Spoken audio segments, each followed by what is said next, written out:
It goes all the way back to, 1978 when I first came out, and then just a few years later, we started hearing about this virus, this gay cancer is what they called it. And all of a sudden it was just everywhere. The hardest part has been in the early years when they told us, you have 6 months, 3 to 5 at the most, 3 to 5 years at the most. We were told to live every day like it was our last. 20 years ago, when I got into the work, there were 4 of us, and we had about 30 residents. And among those 30 residents, there was probably a 30 resident turnaround every year because people weren't living long. And you have to remember, in the early years, some of the hospitals, people wore masks. HIV patients were isolated. Everybody was scared to death. Everybody was scared to even get next to a person, even, people's own families. If I didn't have HIV, I think it'd kind of be one less thing left on my mind. Brianna, when she was born, she could actually fit in a shoebox. They didn't expect her to live. And they asked if I would go on this study program, let her read. And I said, of course. And that have saved her life. And the people at Children, they're just like family. I definitely like that our family is very close-knit, and ever since she was little, we've just let her know that she's not that different. We just want her to just know that she can be like anybody else. She can live a normal life. She can go to school. She can fulfill her hopes, her dreams, do all these things because she is like everybody else. And that I don't want her to think that HIV or having HIV is a kind of, a handicap. It's not fun. And that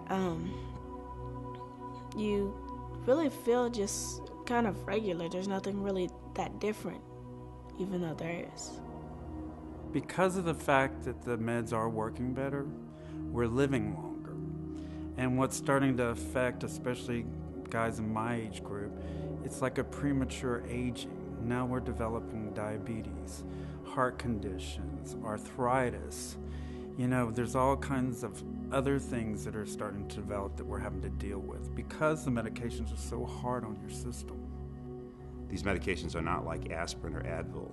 They're very powerful drugs that often have horrible side effects that cause congestive heart failure and other problems with other organs in the body.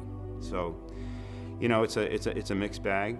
Certainly things are better, and it's much more manageable than it was 20 years ago. HIV/AIDS is expensive. It's really expensive. And when you start to lose your jobs and you can't keep your jobs or you can't work, if it weren't for some of the services that DIFFA supports, a lot of us would really be in a bad way. Some of us wouldn't be able to eat. Some of us wouldn't have a place to stay. Some of us wouldn't have the medications that we need if it weren't for the services that DIFFA supports. And that's the truth.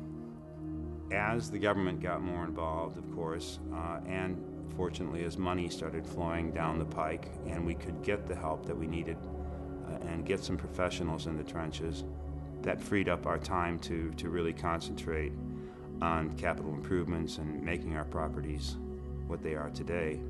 Well, when I go to Brian's house, it's like all the old people that used to be in the same rooms with me and everything. They gave me a lot of warmth, a nice warm feeling.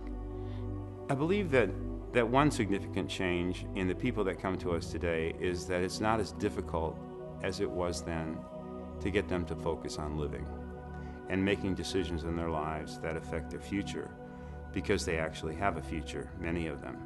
HIV doesn't define who you are. You define who you are. HIV is an illness that you have, but that doesn't have to rule your life. You can still live a normal, happy life. I think sometimes in the gay community, we're so obsessed with youth and beauty, and most of us never thought we'd live past 40. We didn't think we'd become these fat, old, balding men, That just wasn't in the cards. And here we are, and you need a purpose, whether it's volunteering, whether it's getting involved with a charity, or for me, it was my niece. It's like I have this renewed outlet that I have to live on, that I have to be there for her. I have this little person. I just know that she's going to need me, and I want to be there for her. So that's what changed my outlook.